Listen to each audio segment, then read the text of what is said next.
ખજૂર તરીકે જાણીતા નીતિન જાનીને ચૂંટણી લડવાના અભરખા જાગ્યા છે। 2027માં ગુજરાત વિધાનસભાની ચૂંટણી લડવાના નીતિન જાનીએ સંકેત આપ્યા છે।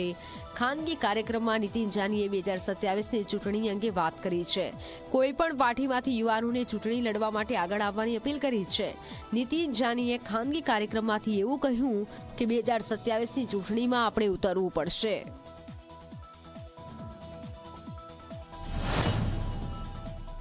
हरेक लोगों ने कहूं छुं आज जेटला युवानो छे तमाम लोगों ने कहूं छुं के 2027 इलेक्शन आवे छे।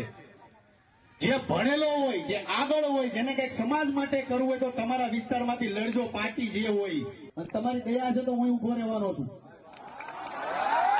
અત્યાર સુધી કોઈ ત્યારે વિચાર નથી કર્યો પણ હવે એવું લાગે છે કે 2027માં આપણે ઉતરવું પડશે। રાજકારણમાં સારા લોકોની જરૂર છે। યંગ જનરેશન છે, ભણેલા લોકો છે એને જોડાવવું જોઈએ। તમે જેટલી રીતના જોડાશો સમાજનું સારા લેવલમાં કામ સારું થશે। મારો જોડાવાનું કારણ એકમાત્ર છે, મેં ક્યારેય મારો વિસ્તાર નથી, મને ઘણા ન્યૂઝ ચેનલમાંથી એવું કીધું કે તમે કયા વિસ્તારથી લડવાના છો, તમે કઈ પાર્ટીથી લડવાના છો, તો મારો કોઈ વિસ્તાર નથી। મેં દક્ષિણ ગુજરાતમાં કામ કર્યું છે, ઉત્તર ગુજરાતમાં કામ કર્યું છે, મેં સૌરાષ્ટ્રમાં કામ કર્યું છે અને હરેક જગ્યા પર કામ કર્યું છે।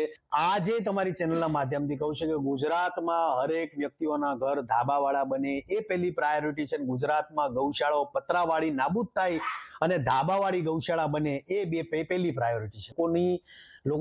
લોકોના કામ કઈ રીતના કેટલી સ્પીડે કરવા એ મારામાં કોઠાસૂઝ છે, એટલે એ વસ્તુને પ્રાધાન્ય આપીને આગળ વધશું।